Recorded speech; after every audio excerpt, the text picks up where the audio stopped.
puse en novedades, o sea que también lo tienen eso.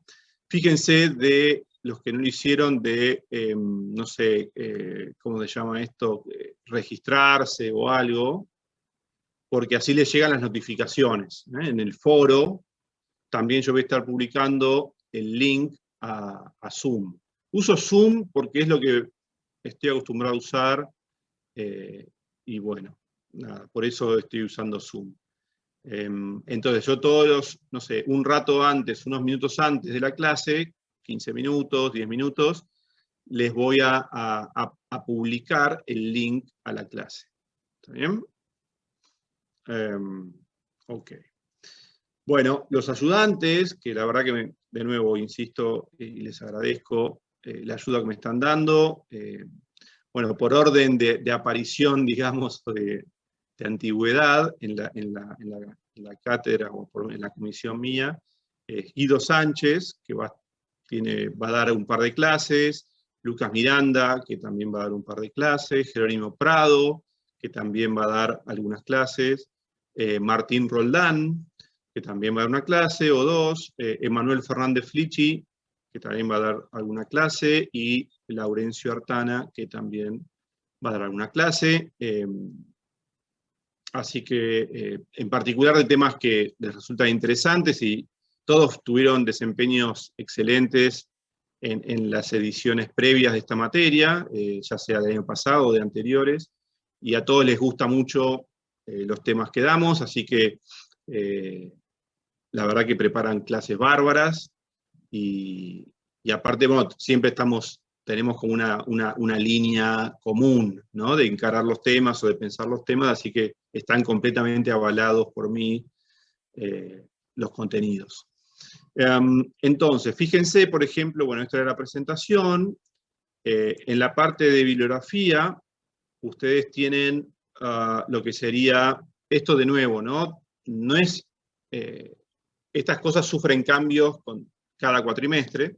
Entonces, pero bueno, lo que tienen acá es gran parte de la bibliografía que vamos a dar este cuatrimestre. No está toda todavía, pero está gran parte. Y fíjense que si ustedes, por ejemplo, lo que tenemos, lo que vamos a ver primero, que son no sé, la teoría económica de David Hume, si ustedes, está asociado el link,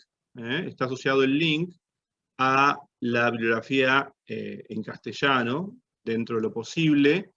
A mí me gusta más, e insisto, para los que están acostumbrados a leer en inglés, que lo lean en inglés. Yo también les voy a subir los links a la bibliografía en inglés, pero bueno, también es cierto que a muchos les resulta más cómodo leer en castellano. El problema, el problema es el problema de las traducciones, obviamente, pero bueno, en general tratamos de que, o a veces ni siquiera están disponibles en formato electrónico, así que lo que hacemos es tratar de ponerles la bibliografía en castellano. Entonces, por ejemplo, cuando uno en la parte de bibliografía, ¿no?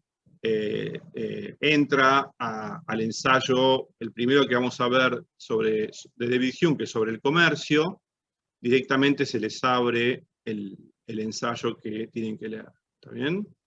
Lo pueden leer de acá o lo pueden imprimir y como ustedes quieran. Entonces, esto es todo un trabajo que hizo Guido, la verdad que súper agradezco, de haber buscado toda la literatura, o gran parte, no toda, porque todo no está de nuevo en formato PDF, de varios temas que vamos a ver. Por lo menos para la parte, digamos, del pensamiento clásico. Después, en la medida que vamos avanzando a libros o a papers más actuales, bueno, no hay traducciones, ¿no? Entonces ahí no nos va a quedar otra que leer en inglés. También yo les voy a compartir, bueno, un programa o una bibliografía donde, déjenme,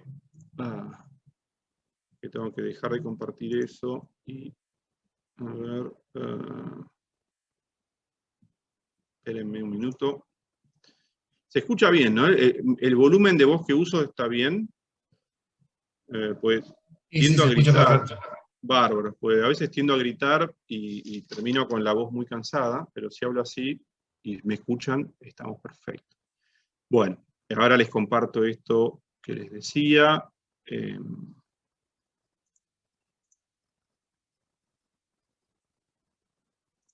Bueno, entonces acá, por ejemplo, tienen, que esto también lo había preparado para años anteriores, por eso está 2020. En el cronograma de lecturas, de nuevo, no significa que este año vamos a seguir exactamente el mismo orden, pero acá tienen, de nuevo, para gran parte de los autores clásicos, los temas y los capítulos de los libros que vamos a ver, y de nuevo, está todo linkeado a, como gran parte de estas obras ya no tienen derechos de autor, hay una página buenísima que se llama The Liberty Fund, toda una organización que se ha encargado de publicar, todas las obras clásicas de economía, de filosofía política.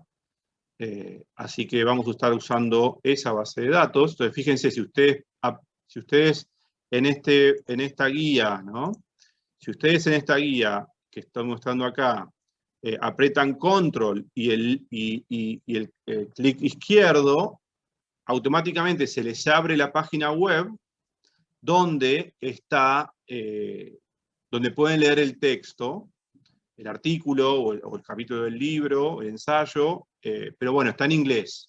¿Bien? Está en inglés.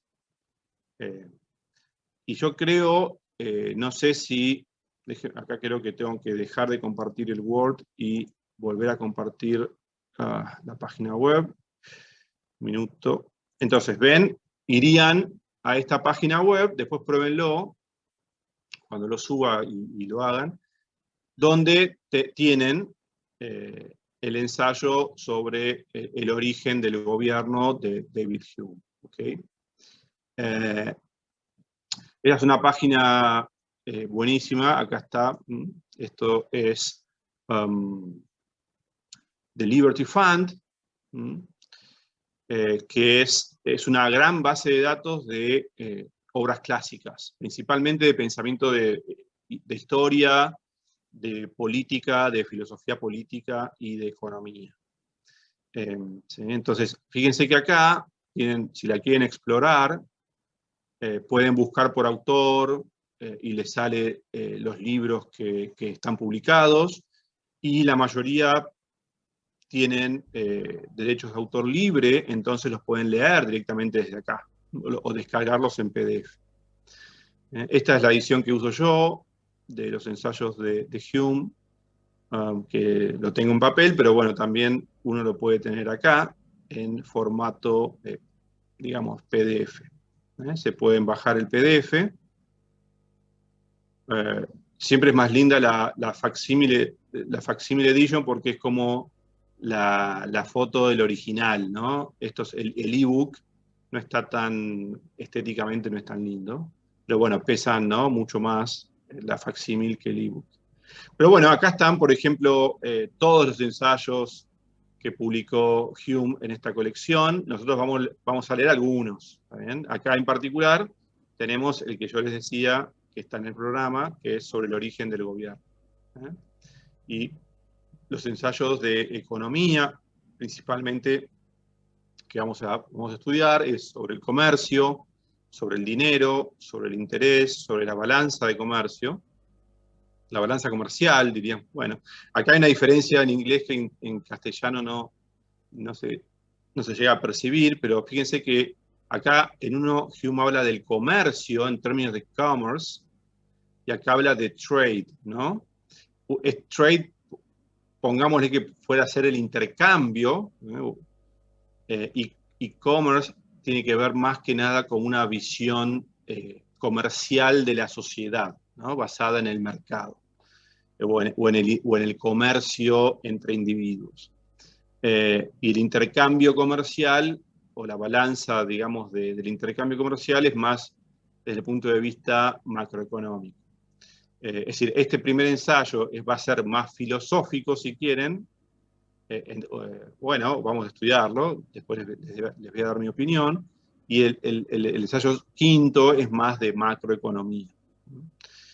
Entonces, esto se los quiero mostrar porque son los recursos que ustedes van a tener que usar para estudiar la materia, básicamente. Entonces, de nuestra parte, lo que tratamos de hacer es facilitarles la vida para que tengan todo disponible de alguna manera. Que ni siquiera tienen que ir a una fotocopiadora, tienen todo, van a tener todo en formato electrónico. ¿Okay? ¿Qué más les quería mostrar? Bueno, la página, a ver, si ustedes quieren explorar esto, esta sería la página principal, Online Library of Liberty, se llama OLL. Bueno, y ellos editan libros que son geniales en papel, pero también tienen todo online. Y para el que les interese armarse una biblioteca, digamos, de libros de economía clásica en papel, las ediciones suelen ser muy, muy baratas. $10, $15. Bueno, ahora por ahí no es barato para nosotros, pero digo, comparado con lo que cuesta un libro de economía en general, suelen ser libros muy baratos y las ediciones son muy, muy cuidadas, muy buenas. Ok, entonces, ya les mostré eso. Bueno, a ver, volvamos al sitio de la materia. Acá. ¿Por qué? Porque hay más cosas. Hay un cronograma tentativo que está desactualizado, lo deberíamos actualizar. ¿Y por qué digo tentativo? Porque en realidad yo a veces cambio los temas, ¿no? No sé, venimos con Hume y deberíamos pasar a Adam Smith, pero me parece que, no sé, se me ocurre que es interesante dar otra clase de Hume sobre algún tema que no estaba planificado en el cronograma. Entonces, por eso, este cronograma, tómenlo como algo tentativo. Es más, está completado por lo general hasta la primera parte, porque después yo suelo como hacer más, no sé, un camino, una trayectoria, más elige tu propia aventura, ¿está bien? Los temas van a ser, pero lo más probable es que no sepamos desde ahora cuál va a ser el día de ese tema, qué sé yo. Entonces, por eso no lo ponemos. La parte de foros y avisos, yo la uso mucho para publicar el link de la clase en general, ¿está bien? Yo pongo tema nuevo y les paso el link, y a todos los que estén registrados, automáticamente les llega el link al mail. Entonces mi forma de manejarme es, de nuevo, media hora antes de la clase, publico el link en el foro y lo mando por el grupo de WhatsApp, ¿sí? Por lo general no entro al campus de la UBA, porque es más tedioso, ¿está bien? Entonces yo al campus de la UBA lo hice al principio porque obviamente ustedes no sabían todo esto que yo les estoy mostrando, pero lo que yo les pido, por favor, es que traten de conectarse al grupo de WhatsApp, porque ahí van a llegar las notificaciones, y conectarse a esta página de la materia, ¿ok? Porque también ahí les van a llegar las notificaciones. Si es algo, no sé, muy importante, también lo publicaré en las novedades en el campus, que sería la forma, si quieren, como oficial de darse enterados de estos temas. Obviamente por ahí hay gente que hoy no está acá, porque, no sé, se superpuso la cursada, o porque, no sé, tuvo un problema. Traten de avisarles. Bueno, y si no, se enterarán si se suman al grupo. Después, fíjense que en clases grabadas están todas las clases que fuimos haciendo hasta ahora, en especial los chicos, porque yo es como que no suelo preparar tanto así. La verdad que me encantaría y están hechas de una forma excelente, pero por lo general no tengo tiempo de ponerme a preparar tanto una clase, entonces, bueno, por eso no lo hago. Sería lo ideal, pero bueno, no, tengo otras obligaciones. Digo, realmente estoy con muy poco tiempo. Entonces, bueno, acá tienen las clases que fueron preparando ellos para los cuatrimestres anteriores. Básicamente el año pasado, ¿no? Que fueron los dos cuatrimestres virtuales. Entonces, por ejemplo, no sé, dentro de poco yo le voy a decir, bueno, miren la clase sobre Adam Smith que preparó Guido. Entonces, bueno, fíjense que hay 2 o 3, creo, se miran estos videos. ¿Está bien? Y así. Eso no significa que todas las clases, digamos, que todas las clases vayan a ser grabadas, las que no dé yo. Algunas las van a dar, me imagino, quizá no, pero digo en forma sincrónica, ¿no? Después eso lo veremos. Pero en principio, conmigo vamos a tener todas las clases sincrónicas. Ok. Y después, acá en calificaciones, no sé, bueno, acá publicaríamos eventualmente las calificaciones de los exámenes, pero esto era más que nada cuando yo tomaba ahí también, ¿no? Por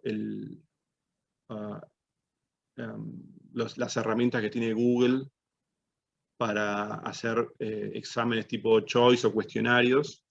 Y eso, como ustedes se registran con su mail, automáticamente les llega.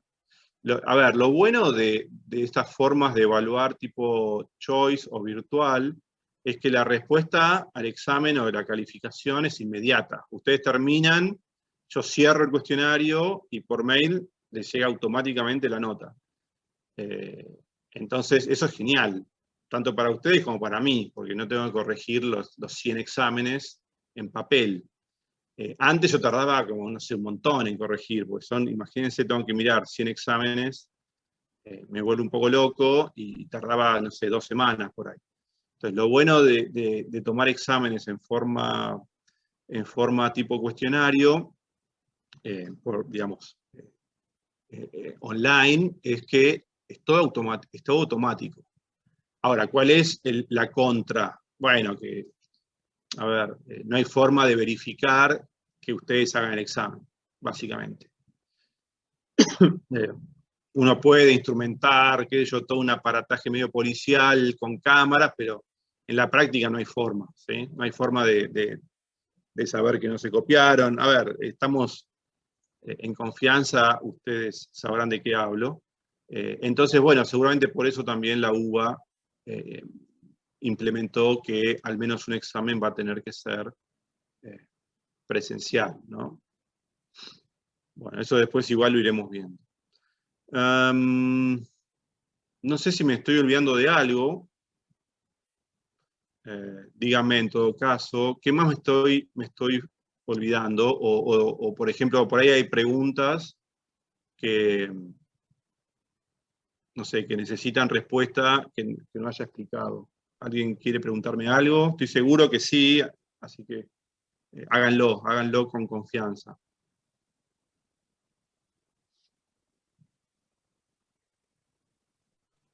Tengo una pregunta.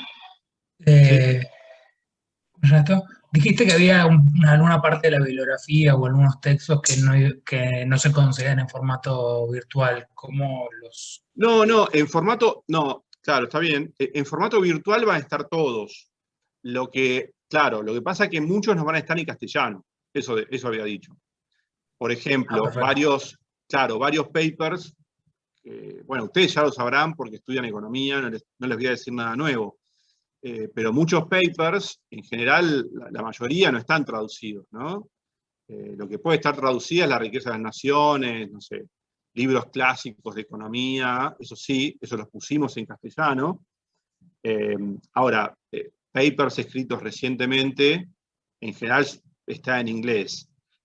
Así que ahí no va a quedar otra que leerlo en inglés. Y creo que también es un buen ejercicio, porque ustedes en la profesión sean digamos, de la orientación que sean, hasta el más heterodoxo, digo, publica en inglés. O sea que no les va a quedar otra que empezar a familiarizarse con la lectura, por lo menos con la lectura en inglés. Suele ser lectura técnica, o sea que no es que son muy difíciles de interpretar. Pero bueno, sí, en algunos casos no queda otra. ¿Sí? Nadie se pone a traducir un paper, digo, no, por lo general. Estaría bueno si cuando se conecten que pongan nombre y apellido, así una cuestión incluso para ir asociándolos, ¿no? Con tanto nombre como apellido, cuando se setean, pongan su nombre y apellido. Y si pueden estar con cámara activada, es mucho mejor. Digo, a ver, somos grandes, yo no los voy a obligar a nada, pero para mí es mucho mejor verles la cara. Si no, parece como una charla por teléfono y aparte es asimétrico. Ustedes ven mi cara y yo no veo la de ustedes, no vale. Así que por lo menos cuando pregunten o algo, si pueden activar la cámara, es mucho más lindo. Bueno, había otra pregunta que se superpuso.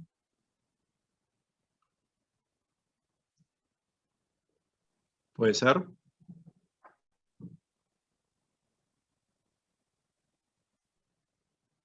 En el chat hay algunas preguntas. A ver, en el chat, por ahí quedaron arriba. Ok. A ver. Bueno, el tema de la grabación de las clases, eso encárguense ustedes de alguna manera, ¿sí? Y lo comparten entre ustedes.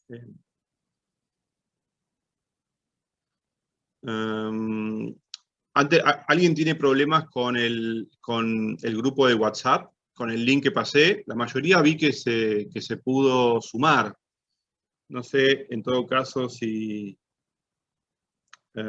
alguno ha tenido algún problema, por ahí chequé que no sea algo, no sé, de sistema operativo. Sí, yo tenía y lo arreglé ya.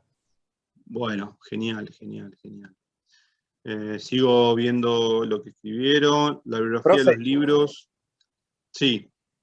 además de los 2 parciales, ¿va a haber algún trabajo práctico, alguna guía obligatoria, algo de eso? Bueno, a ver, yo tenía pensado tomar, a ver, les cuento cómo era mi plan original. Yo originalmente tenía pensado tomar 4 exámenes.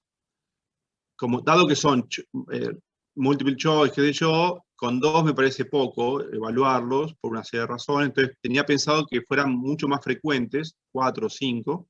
Ahora, pero después vieron que estos días, es más, hace 2 días creo, se distribuyó la forma de evaluación que obliga, ¿no? Que propone, que obliga a la facultad. Así que, bueno, voy a seguir el lineamiento. Eso no quiere decir que pueda tomar algo más, ¿está bien? Pero como mínimo, creo que esos son los requisitos mínimos. Entonces, bueno, déjenme pensar. ¿Sí? Porque de nuevo, al ser tantos, si yo les pido un trabajo final o algo, va a ser muy difícil que yo me comprometa a corregir, a leerlo con cuidado para calificarlo. ¿Sí? Son 100 trabajos, pónganle que promedio 5 páginas, son 500 páginas que yo tendría que leer.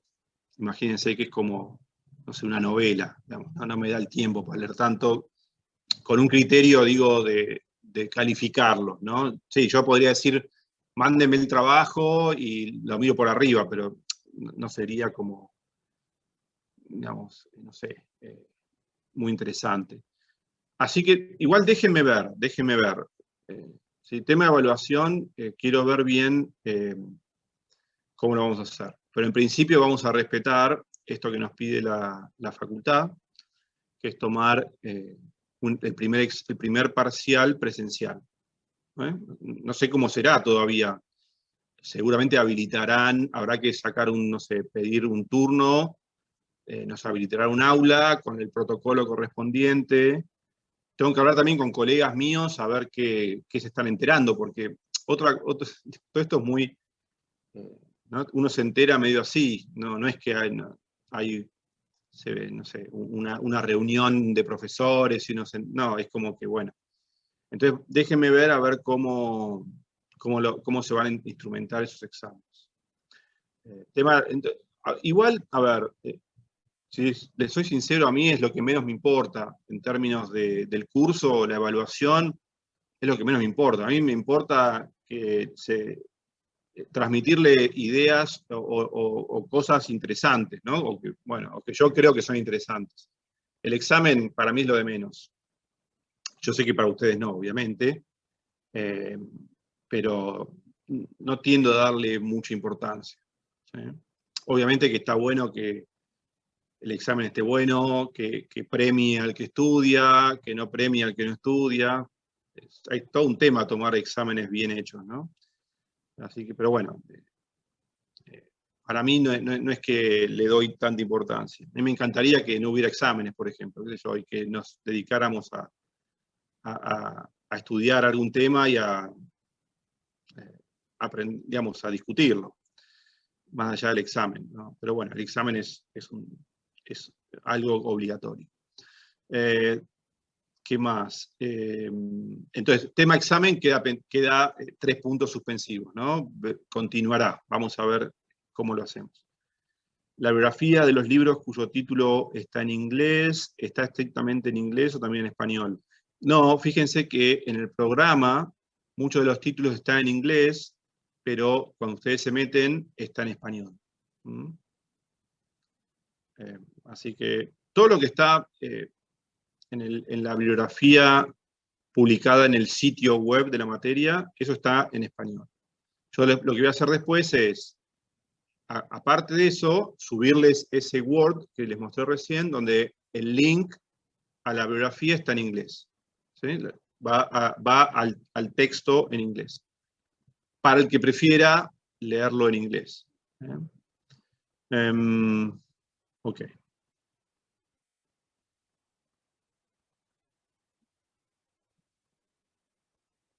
Bien, a ver, sigo. ¿Cuál es el grupo oficial de WhatsApp? Ese que estaba en el campus, ahí abajo pusieron, el que puse el link, digamos.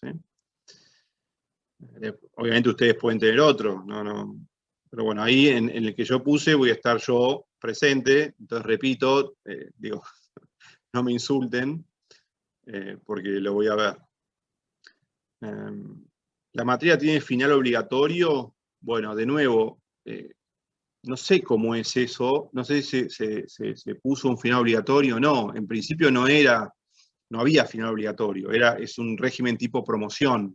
Pero bueno, este año, por lo menos este cuatrimestre, no sé qué se dispondrá. En principio es promoción, es lo que yo hago siempre.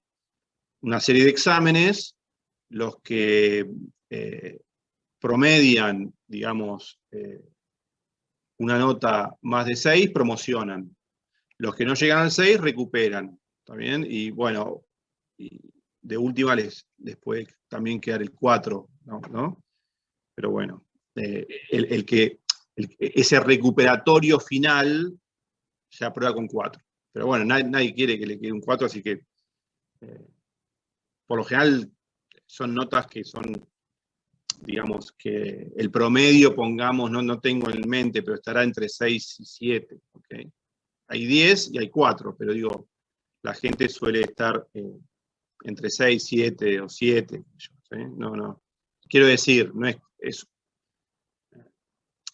no son exámenes complicadísimos, ni complicados, tienden a ser fáciles en realidad.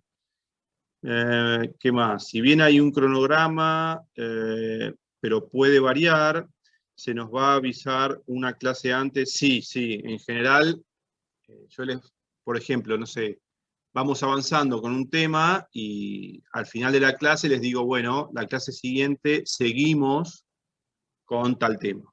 Okay. Sí, siempre eso seguro. Y de últimas también, ¿no?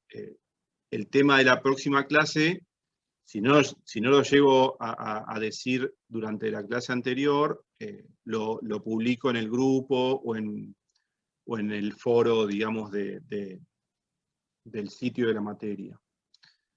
pero con tiempo como para que ustedes lean, porque lo que yo quiero es eso. Por eso estamos hablando de todo esto, para que yo mostrarles todo lo que vamos a leer, para el que quiere ya, no sé, se motivó, hoy se puede empezar a leer toda la bibliografía de las primeras clases. Régimen de promoción, sí, como les acabo de decir, los que llegan a promocionar, no hay ningún problema. Los que no aprueban, es un tema, porque los que no aprueban esta materia en la cursada, tienen que dar el final, ¿no? No sé cómo es irremanente, yo eso nunca lo termino de entender, pero yo no tomo ese final, ¿está bien? Tienen que darla como, no sé, como libre, no sé cómo será. O sea que, pero bueno, te tiene que ir realmente muy mal para quedar en esa situación, ¿sí? A ver, mi experiencia es que quedarán 1 o 2 de cada 100, ¿está bien?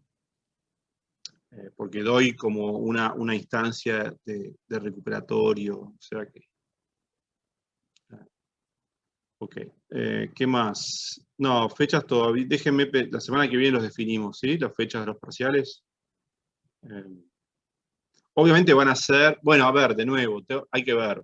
Ni siquiera depende de mí, por ahora, porque no sé cómo se van a instrumentar el pedido de las aulas. Déjenme averiguar con la facultad a ver cómo es eso. Entonces yo tendré que proponer algún día y me dirán a ver si es posible ir a rendir ese día o no. Entonces, eso todavía realmente no lo sé. Para lo que, si hubiese sido evaluación virtual, eso dependía estrictamente de nosotros, ¿no? Bueno. Pero bueno, como un examen va a tener que ser presencial, déjenme ver cómo se está instrumentando eso. Por lo que tengo entendido, el profesor tiene que elegir una semana y luego la facultad nos manda un mail con fecha dentro de la semana elegida. Bueno, claro, ¿ven? Claro. Tengo que estudiar bien todo esto, pero la semana que viene, si quieren, lo definimos, ¿sí? Lo definimos y yo aviso. A ver, calcúlenle de acá a, no sé, ¿qué estamos? En marzo. No sé, principio de mayo sería el primer examen. Ese examen como presencial. Eso con independencia de si yo quiero evaluar, por ejemplo, más de esas 2 veces que pide la UBA, ¿no? Pero en principio, y después el segundo sería como, no sé, antes de que termine la cursada, las últimas semanas. Pero bueno. ¿Qué más? Profe, Sí. ¿tiene ganas de presentarnos a los profes de que lo van a estar ayudando a ustedes en esta cursada? El tema sí me hubiese gustado, pero no sé si hay alguno, porque en realidad a algunos se les superponía con otras cruzadas o con otros compromisos, entonces medio que los liberé. No sé, ¿alguien está? Lucas, Guido, Jero, no sé, ¿alguien está o no? No, digo, yo los liberé. Porque se les complicaba. No. Así que, bueno, ya los conocerás, Coco. No hay problema, gracias. Bueno. Perdón, yo me quedé con una pregunta. Sí. ¿Cómo es eso? No entendí bien esos que 1 de cada 100 quedan por ahí que tienen que rendir libre. ¿Cómo quedarían en esa situación? No, como que desaprueban la cursada y, bueno, o la vuelven a cursar o la rinden libre, no sé cómo es eso. Ustedes saben mucho más que yo de eso. ¿Cómo es la categoría de remanentes, por ejemplo? No sé.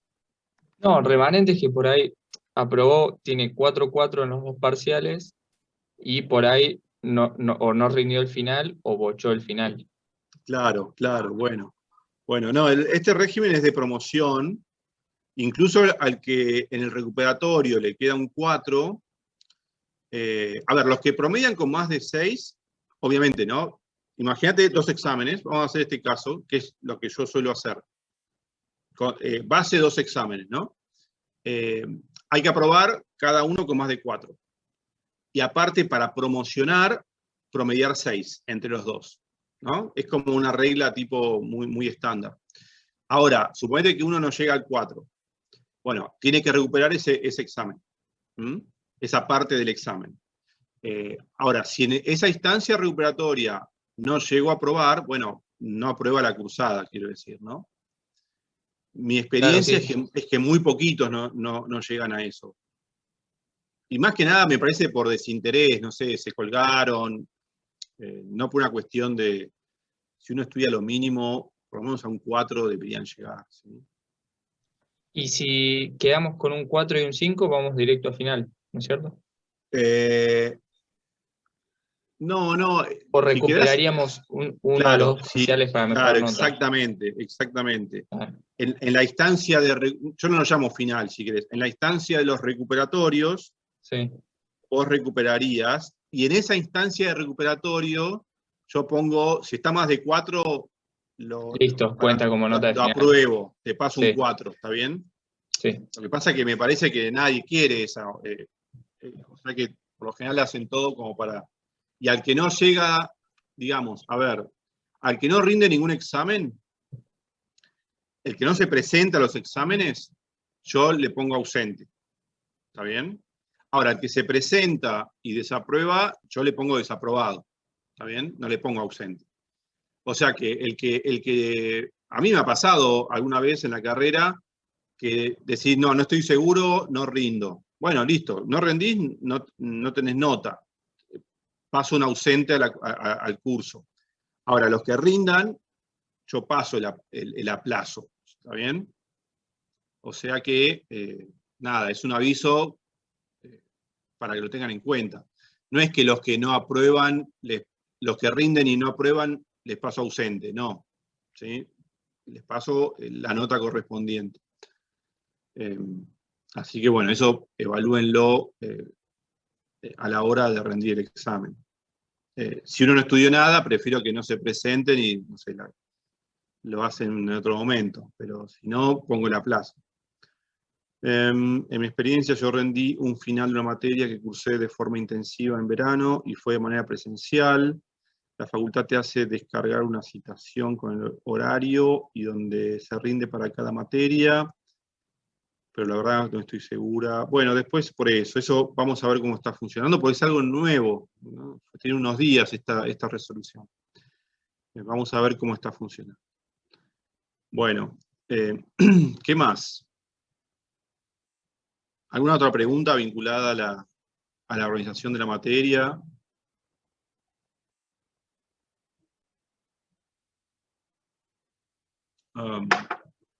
Ok, bueno, entonces, si les parece, les voy a presentar un poco cuál es mi forma de dar esta materia. Vamos a ir salteándonos un poquito o haciendo un vuelo de pájaro de cómo vamos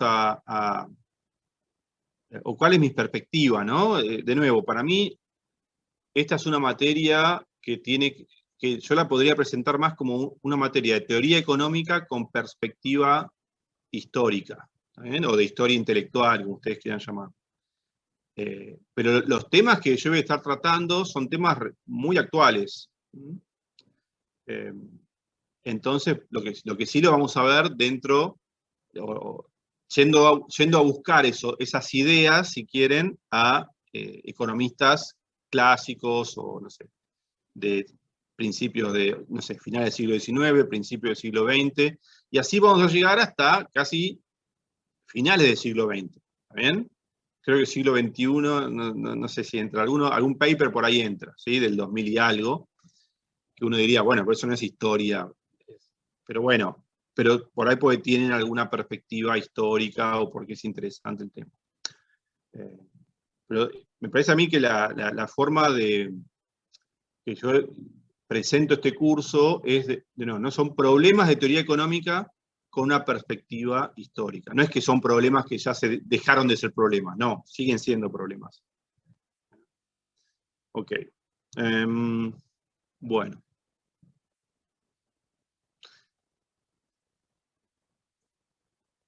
Entonces, lo que vamos a ver es, les voy a contar un poco lo que vamos a ver en las primeras clases. De nuevo, voy a compartir entonces esto. Y ahora después les voy a hacer como un diagrama. A ver, me encantaría poder dedicarle mucho más tiempo a preparar las clases y, no sé, darles PowerPoint o cosas así, o notas de clase, de todo, pero la verdad que lleva muchísimo tiempo hacer eso, y bueno, no puedo hacerlo realmente. Me gustaría preparar unas buenas notas de clase, pero bueno, no puedo. Entonces, las primeras clases, vamos a por ahí a empezar un poco hoy y seguir el próximo martes, vamos a ver un poco un montón de ideas de David Hume que están en el corazón del pensamiento económico. No solamente el pensamiento económico clásico, sino moderno, actual. Y van a ver de por qué. Yo después les voy a mostrar, justamente lo que yo quiero es hacer como que ustedes puedan seguir la trayectoria de alguna idea económica. ¿Está bien? Por ejemplo, Hume planteaba la importancia de los derechos de propiedad. Vamos a ver por qué. Y vamos a rastrear después esa idea de la importancia de los derechos de propiedad hasta, no sé, hasta pensadores muy actuales, o del siglo pasado, pero, no sé, de la segunda mitad del siglo XX, que han sido muy relevantes, ¿no? Toda la teoría de los derechos de propiedad, etcétera, o la teoría de la gobernanza, hubo varios premios Nobel respecto de temas vinculados a gobernanza, teoría de contratos, teoría institucional. Entonces vamos a ver un poco, vamos a rastrear esas ideas de los clásicos a lo largo del siglo XIX y el siglo XX. Entonces los primeros ensayos que vamos a leer son estos que están acá. Otra cosa que les adelanto es que en la clase yo no voy a poder dar todos los temas que yo propongo en el programa. Entonces, los que no lleguemos a ver quedarán para leer por parte de ustedes. En todo caso, eso será como...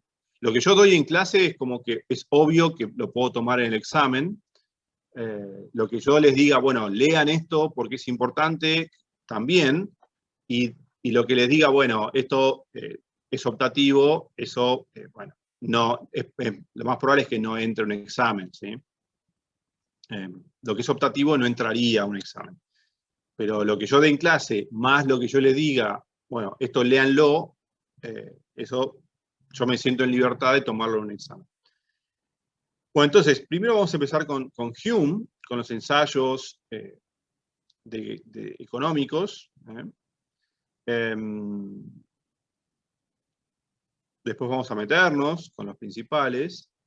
Después esto le vamos a dedicar lo que quede de la clase de hoy y la clase del martes.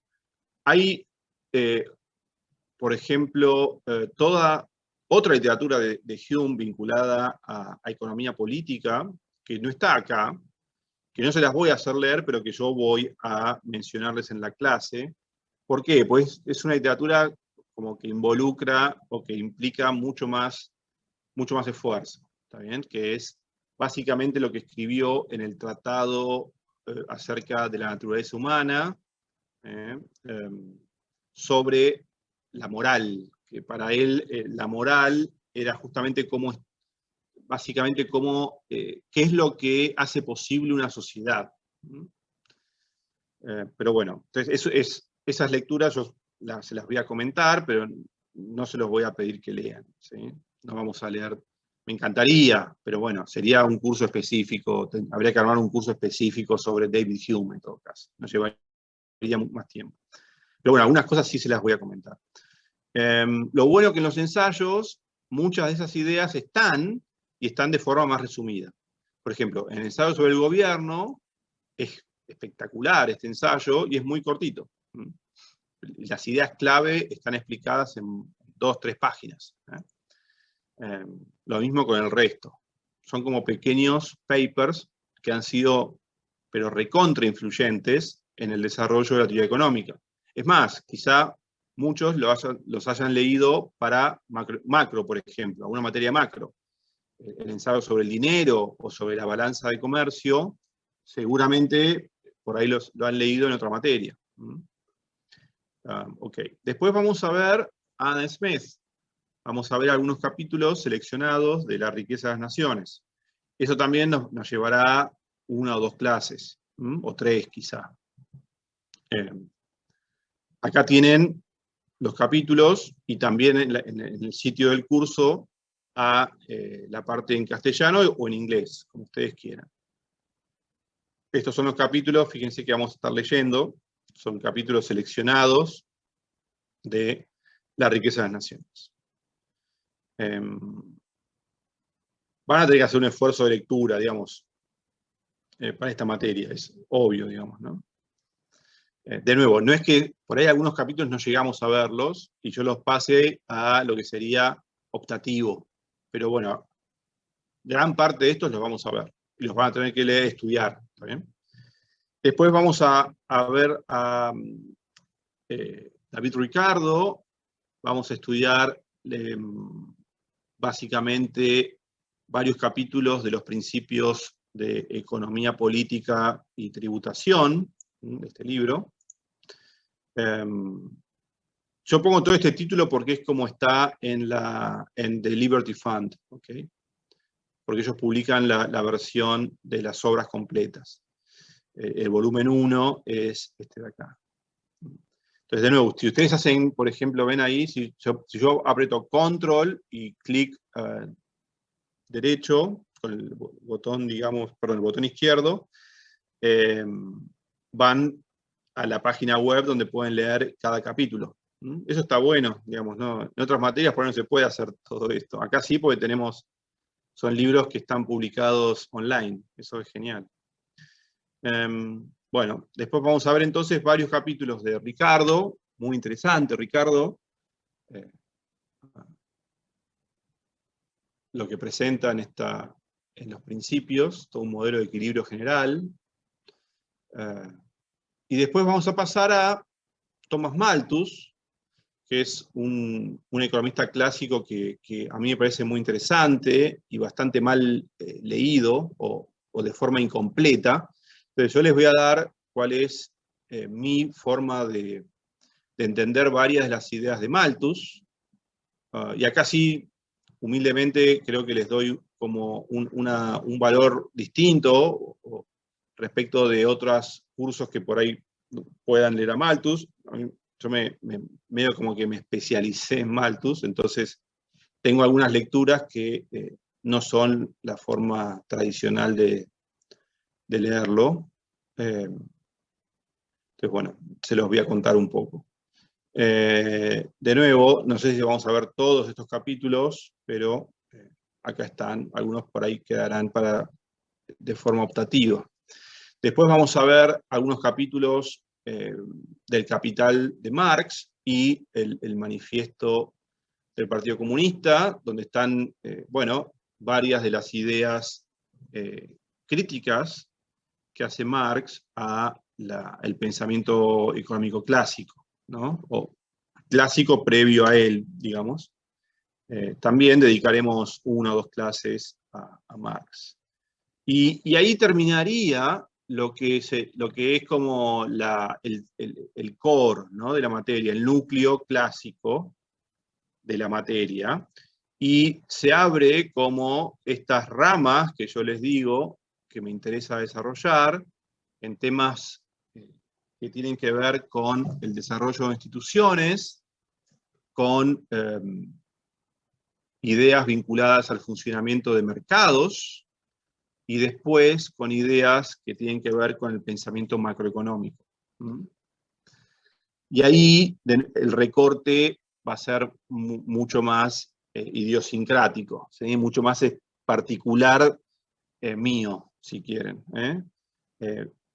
Entonces, bueno, después iremos viendo cuáles son las... profesor. Sí. ¿Todo esto es para la primera parte, primer parcial, digamos, o es para Claro. toda la materia? Ah, ok.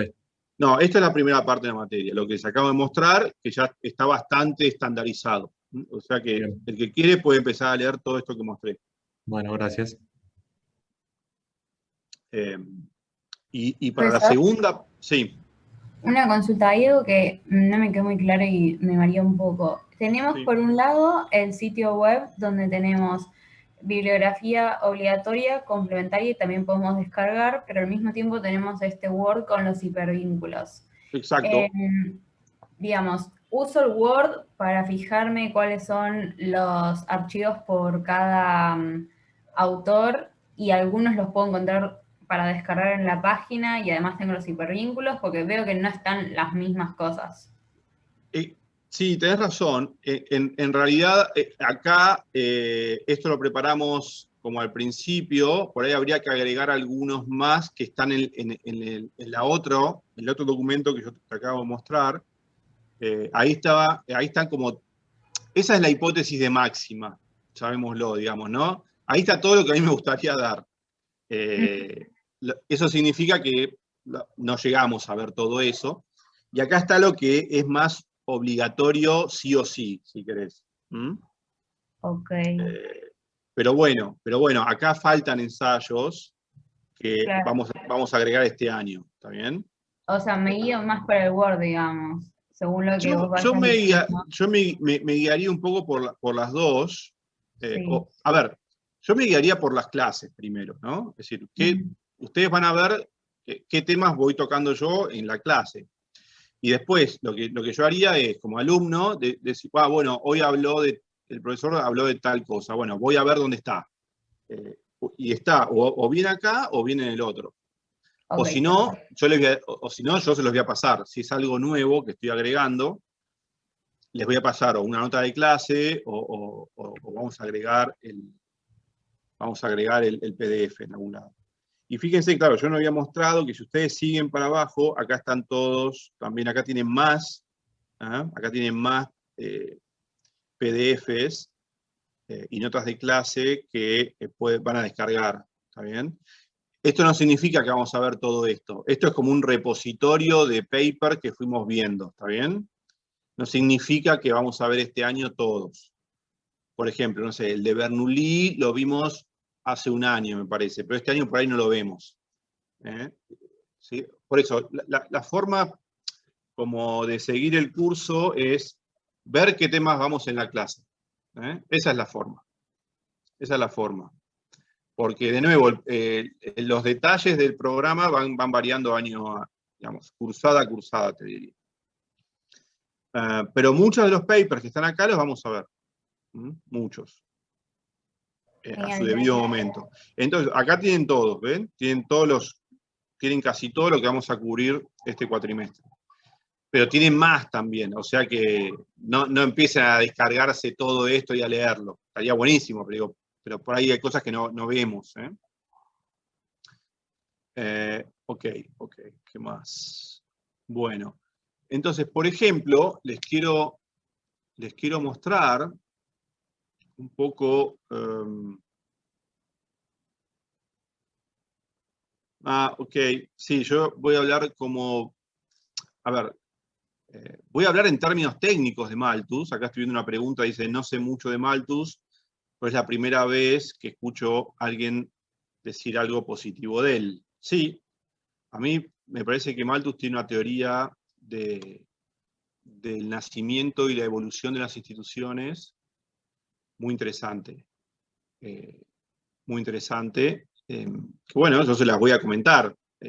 Por ahí les parece que no es tan bueno, no sé, pero digo, yo les voy a comentar cuál es mi interpretación de la teoría malthusiana de las instituciones, que tiene mucho que ver con el pensamiento clásico. Lo que pasa es que Malthus le agrega una cuestión aparte, más biológica, si quieren, ¿sí? A las ideas clásicas. Ok. No, lo que les quiero mostrar es, por ejemplo, esto.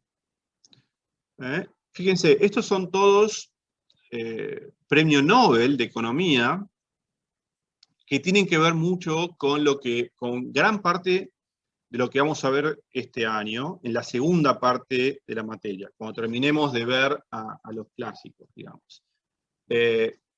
toda una trayectoria va a estar influenciada por los aportes que, ahora está muy chiquito, lo voy a ir ampliando, que hicieron estos economistas, que por algo les dieron el premio Nobel, ¿no? Ustedes saben que el premio Nobel es realmente un reconocimiento que por algo está, ¿sí? No a cualquiera le dan un premio Nobel en economía, por más que uno, no sé, pueda discutir cosas, qué sé yo, pero bueno, es un premio que se los dan los mismos economistas a economistas que han sido brillantes en algún tema. Entonces, fíjense que yo acá esto lo titulé como toda una trayectoria de ideas y de perfeccionamientos o de refinamientos de teoría económica vinculada a un gran tema, que es el problema del intercambio, y lo que tiene asociado ese problema, que es la distribución social de la información. Bueno, y vinculado a estos problemas están todos estos economistas Nobel, digamos. Y vamos a ver varios de los aportes que hicieron a este tema de, bueno, ¿cómo es posible que intercambiemos cosas, que transaccionemos entre nosotros, que cooperemos para obtener mejores resultados que si tuviéramos que hacer algo solos? Bueno, esa va a ser la gran pregunta que vamos a estar viendo un poco en este curso, y vamos a ver que eso está en Hume. Todo este tema está en Hume, está en los clásicos. Lo que pasa es que está en los clásicos desde un punto de vista más metodológicamente más filosófico, ¿no? más de filosofía política. Lo que se empezó a instrumentar en el siglo XX, hasta ahora, es una metodología de hacer economía más técnica, si quieren, ¿sí? No tan filosófica como eran los clásicos, sino más técnica, con modelos, con supuestos, con un herramental lógico y matemático que permite expresar mejor las cosas y obtener predicciones de forma más concreta y más verificable, ¿no? Verificable en términos lógicos, quiero decir. Profe, ¿te puedo hacer una pregunta y lo puedo cortar ahí? Sí. Justo el otro día vi que ustedes en Twitter, yo lo sigo en Twitter, y justo se metieron en una conversación en el cual creo que un profesor de la UBA, no me acuerdo, creo que es Andrés López, con Constantino Heavy, un profesor de la UTDT, estaban hablando de justamente las matemáticas dentro de la economía, si sirven o es un corset que deberíamos librarnos. Y justo vos estabas hablando de este tema. Te quería preguntar si tenías algo más para agregar más que lo que habías puesto. No, me parece que es uno de los grandes temas de debate, ¿no?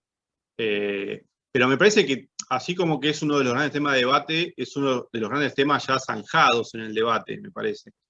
Me parece que tanto Andrés López como Constantino Evia estaban de acuerdo en que no, en términos, digamos, de economistas profesionales o de, si ustedes quieren escribir un paper y publicarlo, por lo menos en lo que son digamos, los journals vinculados a teoría económica, ¿no? Bueno, el formato es desarrollar un modelo, que por lo general son modelos que uno aprende a lo largo de la carrera, y expresar las ideas nuevas que uno tiene dentro de lo que es el lenguaje de la profesión, ¿no? Y el lenguaje de la profesión es claramente la matemática para los modelos y la econometría para la evidencia empírica, ¿no? Y bueno, sí, a mí me parece que no hay, digamos, nadie discutiría mucho eso. Obviamente después hay subcampos, digamos, ¿no? Dentro de la economía.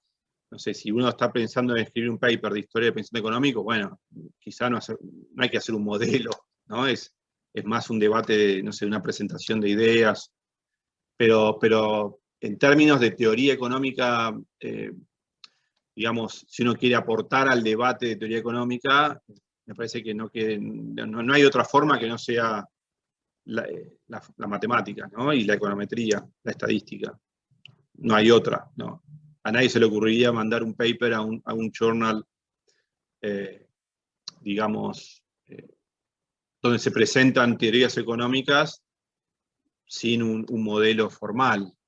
Salvo que sea genial, ¿no? Por ejemplo, eso pasa, pero bueno, por ejemplo, no sé, uno lee algún paper que publica en algún premio Nobel, y por ahí son todas intuiciones, y no hay un modelo, pero bueno, no a cualquiera le permiten eso. Por lo general, esa persona que se puede dar el gusto de mandar a un journal un paper en esa forma es porque hizo todo antes, ¿no? De forma admirablemente bien, como la profesión lo requiere. Entonces, bueno, después uno tiene privilegios, pero bueno, no es el caso de la mayoría. No, así que no, estoy de acuerdo, para no irme mucho con ese tema, me parece que lo que dice Constantino es así, digamos, adhiero a esa visión, si querés, de la economía. Me parece que sería un engaño lo otro, porque van a tener problemas. El que quiera presentar, bueno, a ver, todo tiene un público, ¿no? Digo, de nuevo, hay que ver a qué público le querés hablar. Si vos le querés hablar al público de economistas profesionales, y bueno, tenés que hablarle en el lenguaje que ellos están dispuestos a escuchar. Ahora, si vos querés escribir un libro destinado a, no sé, a debatir temas de economía política o de filosofía económica, o digamos, de filosofía política o de economía política más bien desde el punto de vista, no sé, de temas más filosóficos, bueno, eso puede ser en términos narrativos. Por ejemplo, mirá, vamos a esto. Hayek o North, que está acá, por ejemplo, que se dedicó más que nada a temas de historia económica, pero con teoría económica, ¿no? Interpretar la historia, pero a partir de la teoría económica, no tienen papers con matemática en general, salvo cuando escriben con algún coautor que hace el modelo.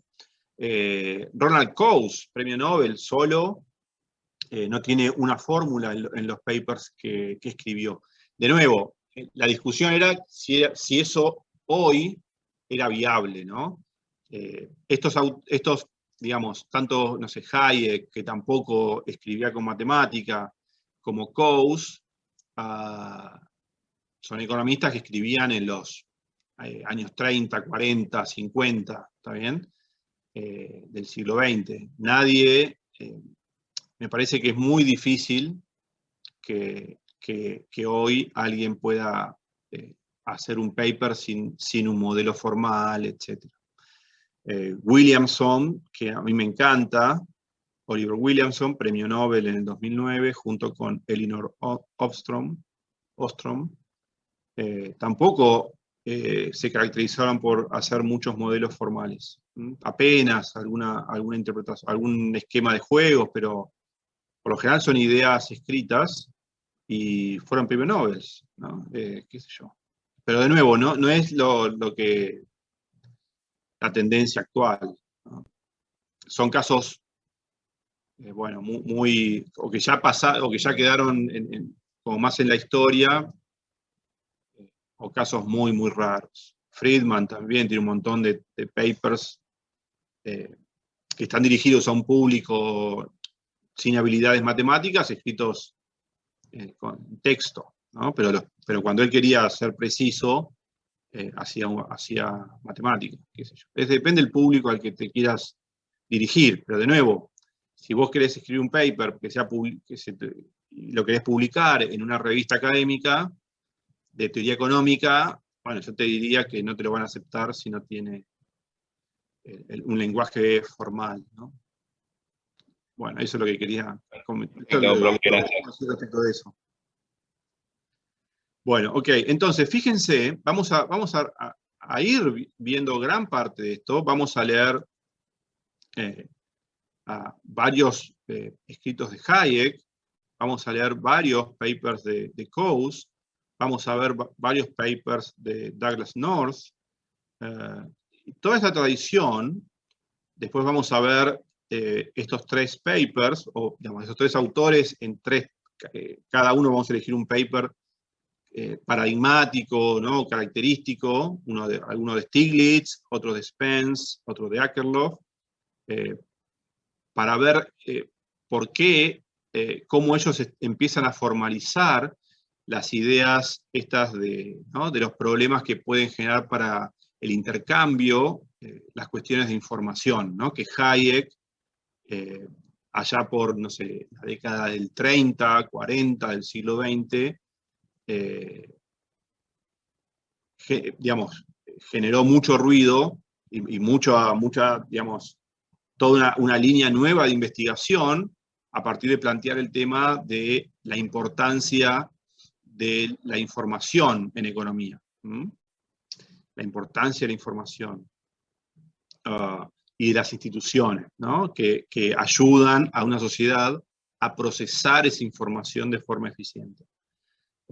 Acá tenemos a Akerlof, Spence y Stiglitz, que toman esas ideas y las desarrollan en términos más formales, con un modelo, y muestran en todo caso cuáles son los supuestos, cuáles son las implicancias para el funcionamiento de los mercados. Entonces vamos a ver algunos papers de ellos.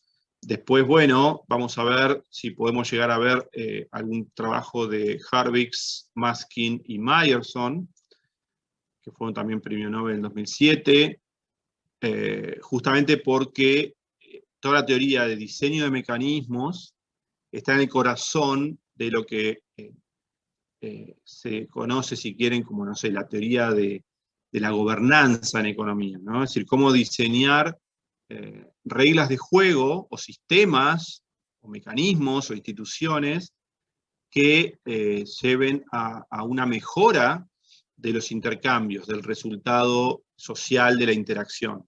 ¿Bien? ¿Qué problemas puede haber? ¿Qué limitaciones puede haber? Entonces vamos a ver justamente algunos papers. Básicamente me parece que les voy a dar para ver las lecturas Nobel. Ustedes saben que cuando un economista gana el Nobel, bueno, la tradición, un poco el pedido obligado, es que escriba lo que después se conoce como su lectura Nobel, ¿no? Donde bueno, cuenta cuáles fueron sus aportes, cómo se le ocurrió, lo que desarrolló, cómo se vincula con el resto de la literatura económica, etc. Entonces, esas lecturas Nobel están buenas porque uno entiende más, incluso desde la perspectiva del economista, del premio Nobel, bueno, cuál es la importancia o el aporte que hizo. Bueno, entonces vamos a ver, y por lo general suelen no ser papers demasiado técnicos. Están las ideas clave, pero no tienen una gran matemática como sí lo tenían cuando escribían los papers originales, digamos, ¿no? La lectura Nobel están presentadas las ideas, nada más. Bueno, vamos a ver si vemos algo de Oliver Williamson y de Elinor Ostrom, vinculados a estos también temas de gobernanza. Vamos a ver, es decir, en lo que es la formación del economista, no sé, me imagino lo que ustedes estudian en la UBA, lo que yo estudié en mi formación de grado, que la hice en La Plata. Bueno, en La Plata había un sesgo muy micro, o muy, si quieren, a estudiar problemas vinculados a micro. Pero hay cosas que no están muy desarrolladas en la formación de grado, que es esto de la teoría económica de la gobernanza de organizaciones, ¿no? Y que es recontra importante. Entonces, un poco lo que yo quiero mostrarles es qué tan importante es, y hay todo un tema ahí, ¿no? Para desarrollar, que es toda esta tradición de diseño de instituciones, de diseño de contratos, de mecanismos de gobernanza, es muy importante. Y estos son los últimos premios Nobel, que no sé, a ver, ponernos a ver, por ahí podremos leer alguna lectura Nobel de ellos, pero los papers son más bien bastante técnicos, implican conocer bien la literatura Me encantaría poder darlos, pero digo, no es el objetivo de este curso, ¿no? Alvin Roth, Lloyd Shapley han diseñado mecanismos para resolver problemas de asignación, por ejemplo, ¿sí? Resolver problemas por fuera o crear un mercado, ¿no? Crear algo así como un mercado para, de forma incluso tipo algorítmica, un mercado que funciona de acuerdo a ciertas reglas para resolver un problema que no se está pudiendo resolver de forma espontánea, digamos, ¿sí? Entonces, bueno, estos economistas desarrollaron lo que ellos llaman a veces el diseño de mercados, market design. Después, Oliver Hart y Bengt Holmström, dos economistas que un poco crearon lo que es la teoría de los contratos, en términos, digamos, formales, ¿no? Hay ahí también toda una tradición importantísima, muy, muy importante. Y bueno, y estos son los últimos, el año pasado, Paul Milgrom y Robert Wilson, que les dieron el Nobel justamente también por desarrollar lo que se llama la teoría de subastas, o gran parte de la teoría de subastas, ¿no? Obviamente los premios Nobel son un poco injustos. ¿Por qué? Porque hay un montón de otros economistas que aportaron a estos temas y por ahí no se los reconoce, o que, bueno, hay que elegir a quién se le da el Nobel. Entonces, bueno, por ahí suena un poco injusto, ¿no? Y hay muchas historias súper interesantes de gente que aportó muchísimo y porque, no sé, no publicó en el lugar adecuado, en el momento adecuado, bueno, no se lo reconoció como Nobel, pero bueno, hay varios de esos casos. Bueno, no, lo que les quiero decir es justamente que vamos a dedicar bastante de este curso a entender este problema, que es el problema del intercambio, el problema de cómo lograr reglas que permitan la cooperación entre individuos, que en realidad el individuo, lo que suponemos, o lo que consideramos los economistas que busca es su propio, digamos, beneficio, ¿no? Tiene un interés en sí mismo. Ahora, ¿cómo a pesar de que los individuos tenemos intereses en general en nosotros mismos sin pensar tanto en los demás, cómo a pesar de eso podemos construir una sociedad, ¿no? Podemos construir un equipo, una empresa, una organización? Bueno, eso es posible porque existen ciertas reglas que nos damos cuenta que son útiles. Son útiles para nosotros en términos de nuestro interés propio. Nos permiten lograr cosas que si no existieran esas reglas, no podríamos lograr y estaríamos peor cada uno de nosotros. Entonces, esa va a ser la clave de este curso, entender eso. Entender por qué es importante que funcione un sistema de premios y castigos, que haya una organización de justicia, que exista algo así como la propiedad privada o algún régimen de propiedad, qué problemas puede causar que eso no suceda. Bueno, entonces esos van a ser las grandes preguntas que nos vamos a hacer este año, por lo menos en esta parte de la materia. Es decir, cuestiones vinculadas a qué sucede cuando no existe forma de hacer compromisos o promesas que sean creíbles.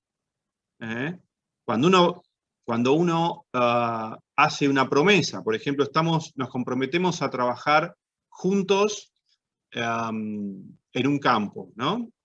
No sé, y cada uno hace una parte del trabajo y nos prometemos repartirnos el beneficio. Bueno, ahora, es difícil eso. Si ustedes se lo ponen a pensar, hay muchos supuestos que estamos haciendo ahí. Primero estamos confiando en la otra persona, ¿no? ¿Y en base a qué confiamos en la otra persona que realmente va a cumplir la promesa que nos hace. Ok, entonces bueno, hay un montón de cosas que vamos a empezar a estudiar, vamos a empezar a leer, que pueden o que van a intentar justificar esa idea de la credibilidad, de qué hace que una promesa pueda ser creíble. Porque si las promesas no son creíbles, se desmorona toda la sociedad. Eso es vamos a ver en Hume, por ejemplo, que el mensaje de Hume, que él nos va a dar en términos de entender el funcionamiento de una sociedad, es justamente ese. Si no existe un procedimiento o una serie de instituciones que se encarguen de dar credibilidad, de hacernos cumplir nuestras promesas, nuestros contratos, si no existe una institución que nos obligue a eso, bueno, la sociedad se desmorona, porque nadie creería en la palabra del otro. Bueno, hay matices, vamos a ver que es posible que surjan mecanismos de gobernanza privados, no estamos hablando de una gobernanza que sí o sí tiene que ser un poder judicial estatal, ¿no? Pueden generarse mecanismos de gobernanza privados, más básicos. Por ejemplo, cuando dos personas interactúan repetidamente. Entonces, si sabemos que nos vamos a tener que ver todos los años para, no sé, cultivar un campo, entonces tenemos incentivos a no traicionarnos.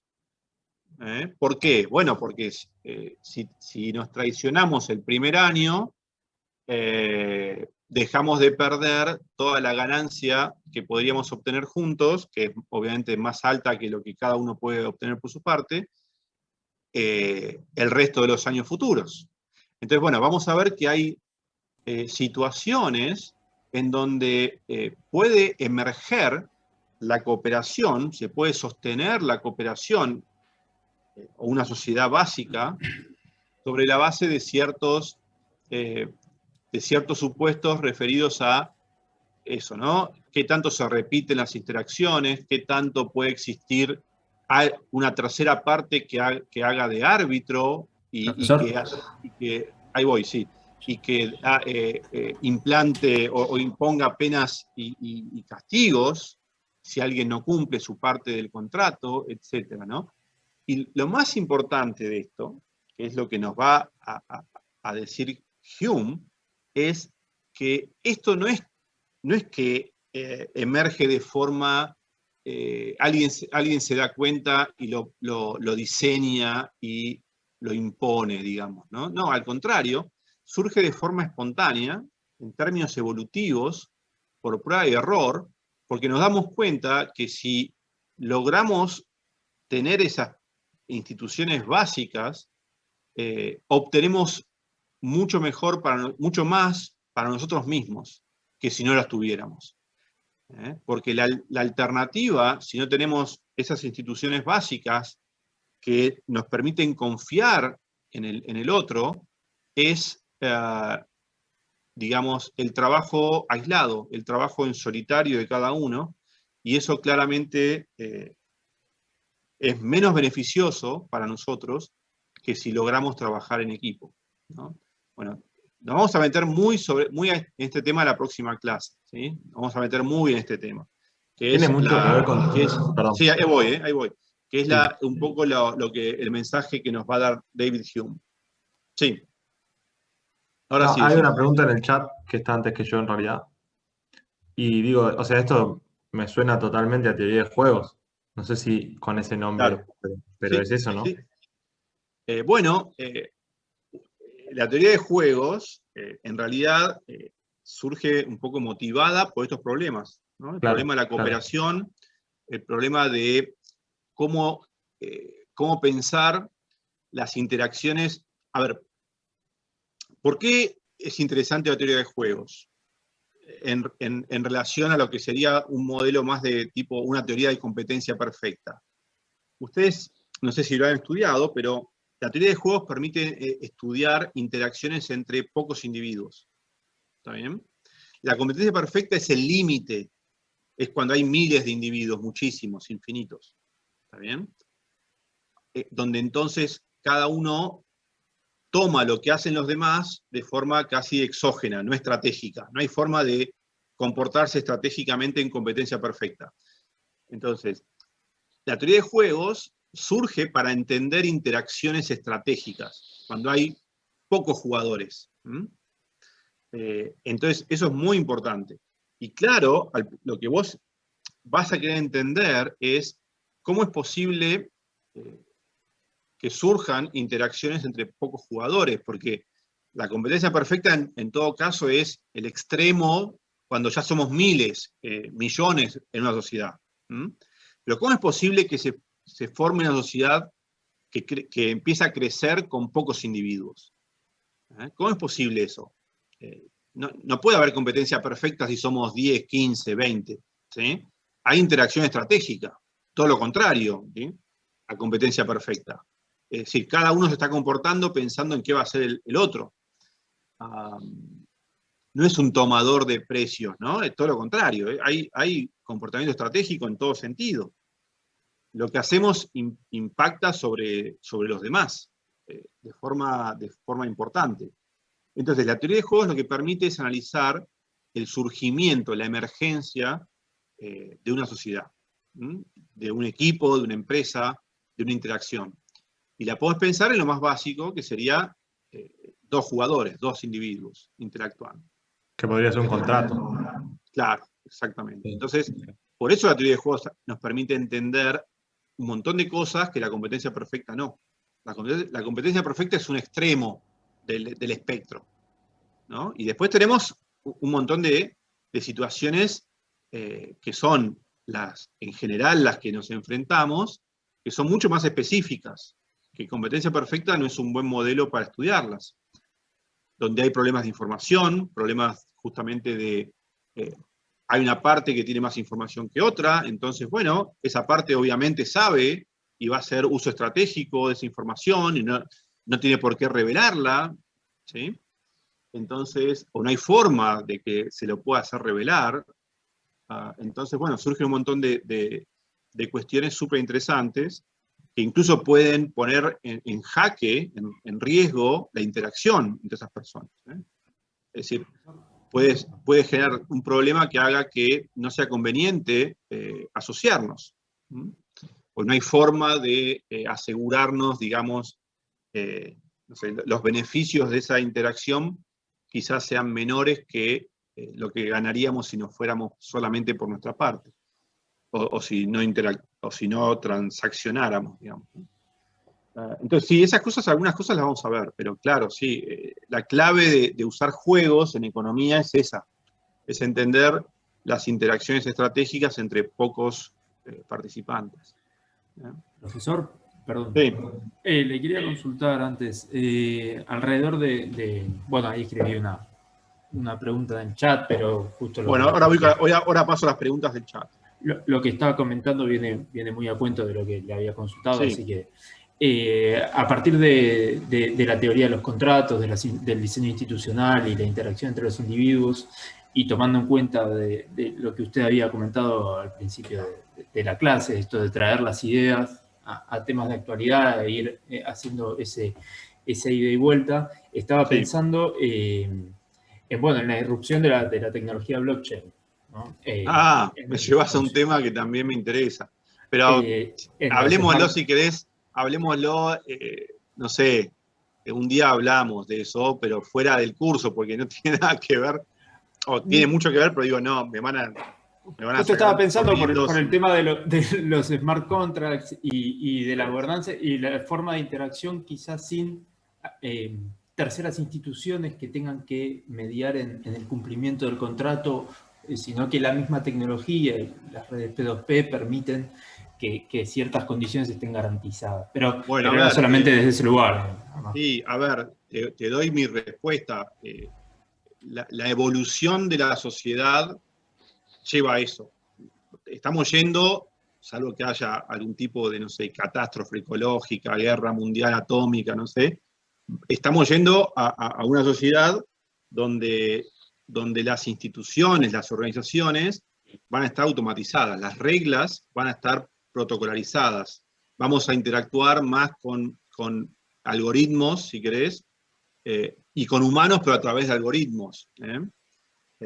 Entonces, todo lo que es el diseño de la gobernanza de esas instituciones, se puede pensar en los términos que vamos a hablar, que Hume los pensaba, en 1730. Porque los problemas son los mismos. La tecnología por ahí cambió, pero el problema que hay que resolver es el mismo. Pero bueno, otro día si querés hablamos de lo que serían las instituciones o las organizaciones autónomas descentralizadas, ¿no? Los smart contracts. Perfecto, gracias. A ver, hay todo un campo que se está desarrollando ahora que tiene que ver con, se llama teoría algorítmica de juegos. ¿Qué es eso? Porque los que diseñan, por ejemplo, los que diseñaron el sistema de cómo funciona Bitcoin, que es el blockchain de Bitcoin, en realidad están resolviendo un problema de interacción social, donde hay incentivos, donde hay comportamiento estratégico. Entonces tuvieron que pensar cómo diseñar ese sistema en términos de las reglas de funcionamiento para compatibilizar incentivos de cada una de las partes, para que cada uno de los que van a interactuar dentro de ese sistema de reglas se comporte como debería comportarse para que el sistema funcione. Y no fue fácil, llevó mucho tiempo, no es que se le ocurrió a una persona por arte de magia, sino que hay toda una evolución que llevó a un desarrollo exitoso en 2009, que fue Bitcoin, y ahora eso siguió, y sigue, y sigue, y sigue. O sea, un día lo charlamos, pero sí, tiene muchísimo que ver con lo que vamos a ver en este curso, que es el problema de cómo lograr que vivamos en sociedad. Cómo lograr tener reglas de juego para que no nos autodestruyamos, para que nos convenga interactuar con el resto. Ahora, clarísimo. Lo que dice Hume es que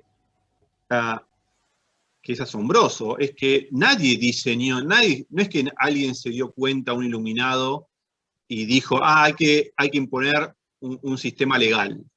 No, es decir, los mismos individuos, en la evolución de sus interacciones, se fueron dando cuenta de que si no había un sistema judicial, aunque sea muy primitivo, es decir, alguien que impusiera una penalidad a quien no cumplía una promesa, si no existía eso, la sociedad no podía subsistir. Y si la sociedad no podía subsistir, todos los individuos iban a estar mucho peor de forma aislada. Iban a vivir mucho más pobremente.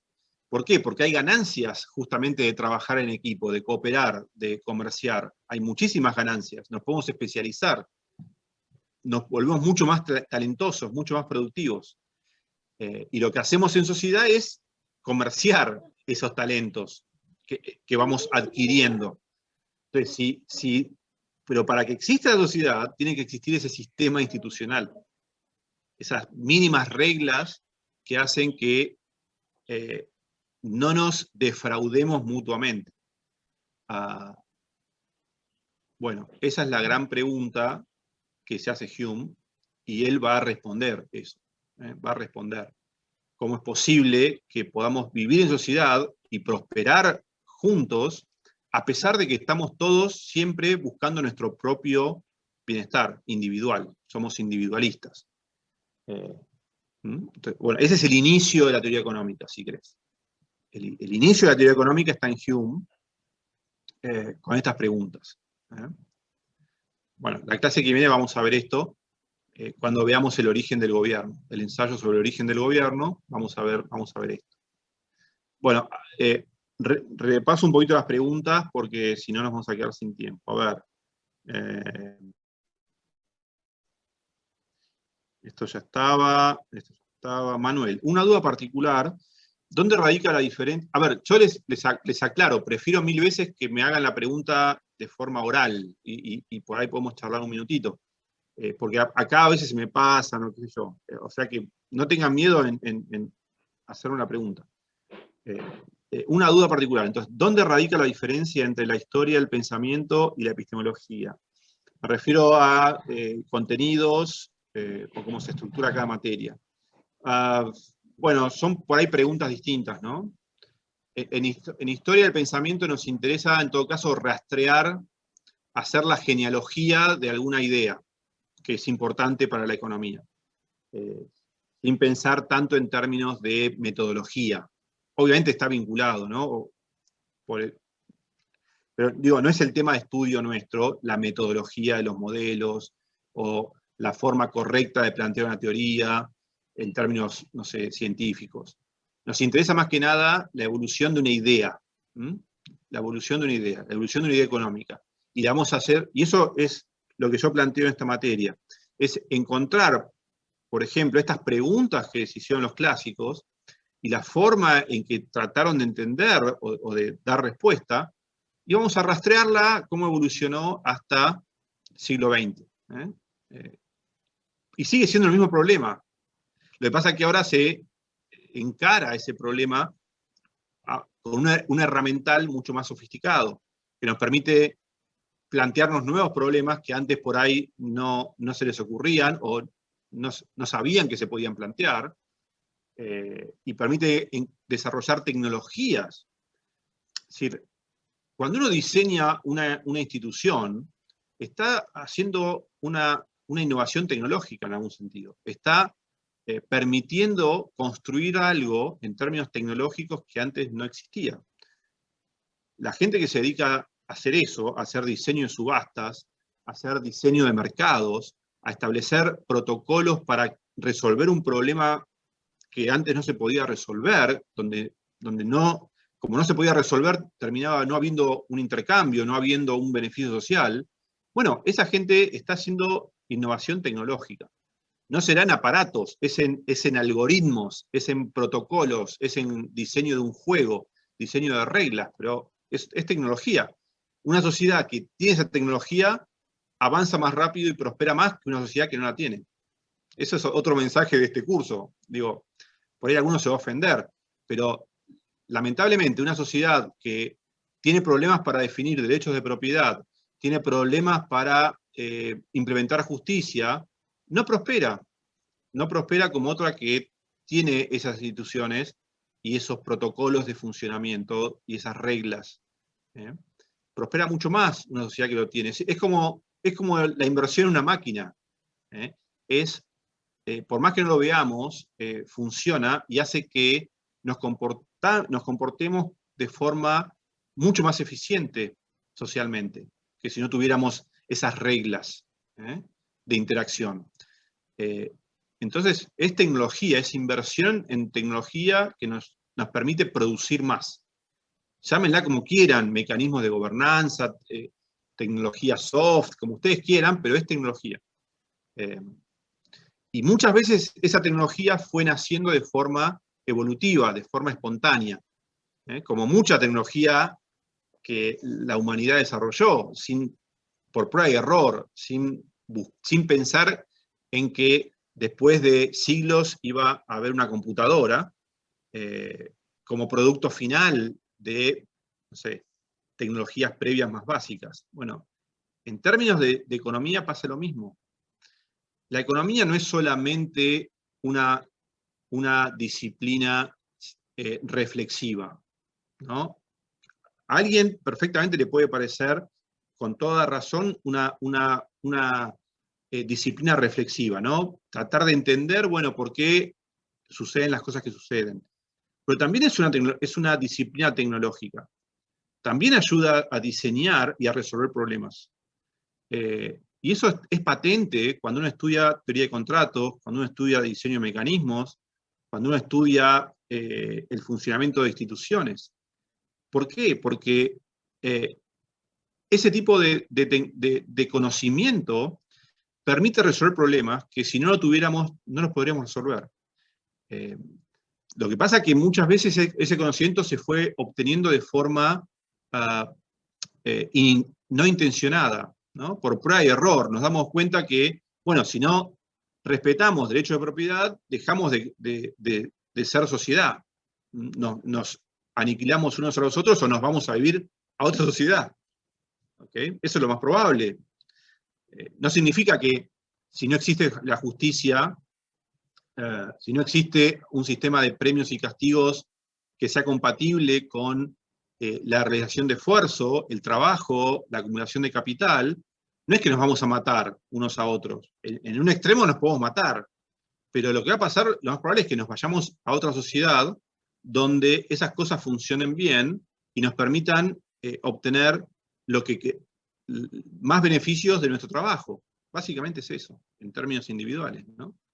Esa es la gran pregunta, y es una cuestión de entender a la economía también como una tecnología social. ¿Sí?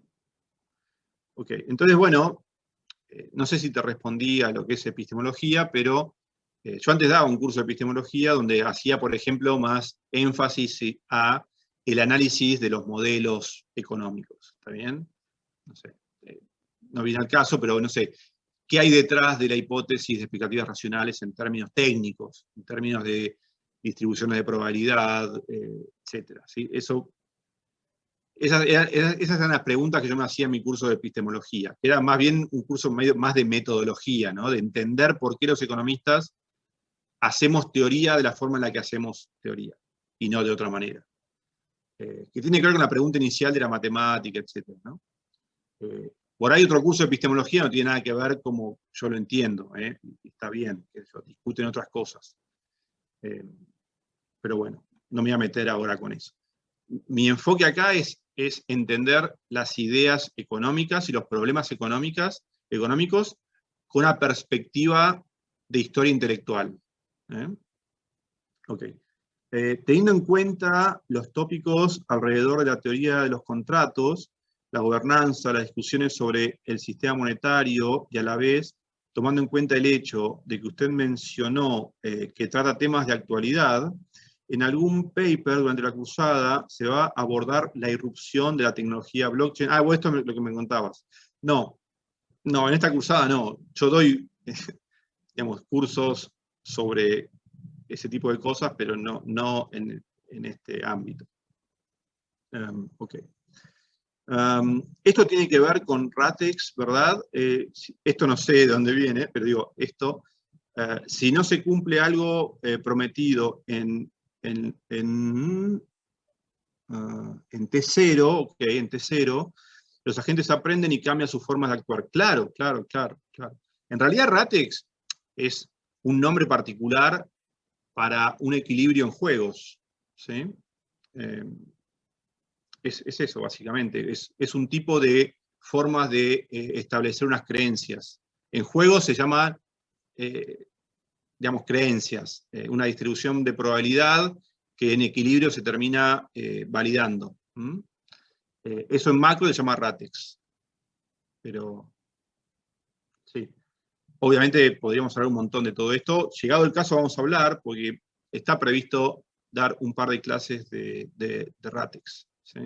Vamos a ver bien el paper original de Muth, de John Muth, del 61 creo que es, o 65, no me acuerdo, creo que 61, donde plantea por primera vez qué son las expectativas racionales, en términos de un modelo bien especificado. Vamos a ver eso. ¿Qué textos podríamos empezar a leer? Bueno, los ensayos de Hume, para la clase que viene. Vamos a ver primero el origen del gobierno, y vamos a dedicarnos un poco a todo eso. Ese paper va a ser pivote en este curso. Vamos a estar volviendo siempre a eso. Vamos a ir rastreando esa idea de Hume del problema de la gobernanza de los hombres. Vamos a estar volviendo una y otra vez, en la medida que avancemos. Así que empiecen por ese, léanse el ensayo sobre el comercio, no sobre la balanza de comercio, sino sobre el comercio. Esos dos los vamos a cubrir la próxima clase. Y si nos queda tiempo, cubrimos algún otro más de Hume.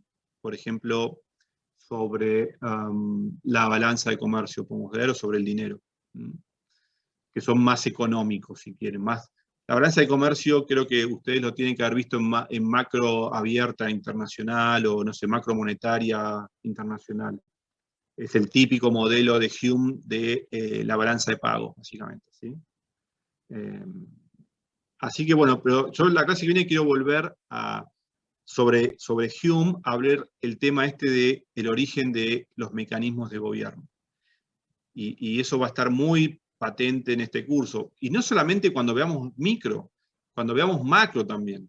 Porque algo que es fundamental para entender la macro y la política, la interacción entre un gobierno que intenta hacer política macroeconómica y el mercado, el público, todos nosotros, es justamente el tema de la credibilidad, ¿sí? De la credibilidad, de la reputación, de las reglas que ese gobierno pueda tener para convencernos de lo que dice que va a hacer, lo va a hacer, y no estar tentado a traicionarnos en T1, digamos, ¿sí? Acá alguien me ponía T0, T1 sería como, ¿no? Periodo presente y futuro. Y vamos a ver mucho de eso.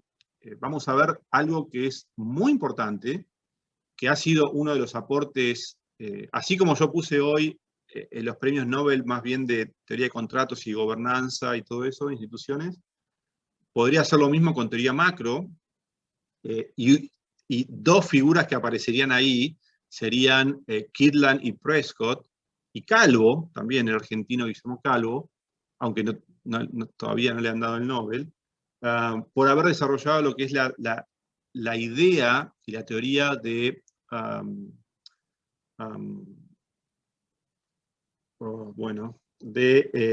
digamos, la dificultad que tiene un gobierno de cumplir las promesas que hace. Eso se llama, en términos técnicos, el problema de la consistencia temporal de las políticas. Pero bueno, es esto, es la dificultad que un gobierno puede tener para cumplir lo que promete que va a hacer. Vamos a ver eso. Es muy interesante y está en el corazón del problema de la política económica. Un gobierno, ustedes saben, y ahí, no sé, los que siguen Twitter y los que interactúan por Twitter, fíjense que yo recomendé una charla que hubo entre Sebastián Galiani y Constantino Evia, y está muy presente esto en esa charla, que es imposible entender, olvídense del modelo ISLM, digo, no sirve para capturar lo que pasa en una economía. Una economía se captura entendiendo la formación de expectativas, ¿sí? Eso es el 90% de entender el funcionamiento de una economía. Y la formación de expectativas consiste en entender cómo la gente genera sus creencias. Y si no funciona estas reglas para convencernos de que lo que creemos, digamos, que lo que nos dice un gobierno es creíble, bueno, se desmorona todo. No le creemos, la política del gobierno no tiene ningún efecto porque nadie cree que va a hacer lo que dice que va a hacer. Entonces, y eso no pasa en el futuro, pasa en el presente. Por eso es tan importante entender el rol de las expectativas y la credibilidad en economía. Porque los efectos de las promesas que sabemos que no se pueden cumplir, ocurren hoy, no en el futuro, porque descontamos eso y actuamos hoy en consecuencia. Entonces, cuando, por ejemplo, un gobierno tiene problemas para estabilizar una economía, cuando un gobierno tiene problemas para estabilizar un tipo de cambio, para vender deuda en el mercado, bueno, todo eso es una cuestión de expectativas. O le creemos o no le creemos. ¿Y cómo le creemos? Bueno, le creemos si nos convence, de alguna manera, que llegado el momento va a tener incentivos a hacer lo que dijo antes que iba a hacer, a pagarnos la deuda, etc. Si no le creemos, si vemos que el gobierno, llegado el momento, no va a tener incentivos a devolvernos la plata que le prestamos, bueno, hoy no le prestamos, ¿sí? pasa eso. O lo castigamos con una tasa del 21% para la Bueno, curva pero es más eso, corta. eso significa que nadie te presta, básicamente. ¿Sí? Tal cual. Y eso pasa hoy, quiero decir, y se adelanta a todas las hipótesis que el gobierno por ahí está planeando para el futuro, es decir, pasa hoy. Por eso es tan importante en economía entender el funcionamiento de los mercados de activos, ¿no? Porque en los precios de los activos están contenidas las expectativas de todos nosotros que tomamos decisiones de ahorro, de inversión. Y eso se mueve constantemente en función de cómo cambian esas expectativas. Pero bueno, son temas que vamos a volver en el futuro, ¿sí? A lo largo del curso. Pero entonces, como para cerrar, clase que viene, obviamente sé que quedaron miles de preguntas, espero haberlos motivado, por lo menos para que les parezca interesante lo que vamos a hablar. Y para la próxima clase sí, ya nos metemos en la discusión concreta de los ensayos de Hume. Por favor, léanlos como para que en todo caso las preguntas sean más bien precisas en términos de esas lecturas. ¿Ok? ¿Les parece? Ok, profe, próxima clase con vos, con usted, perdón. Sí, no, tutéenme libremente. No me insulten en el grupo de WhatsApp, eso sí. Igual tampoco se va a enterar. Nos vemos, Bueno. profe, buen fin de semana. Cuídense. Gracias por la clase. Nos vemos el martes, ¿ok? Nos vemos el martes. Hasta luego, gracias. Gracias, buen fin de semana. Buen fin de semana. Chao, buen fin de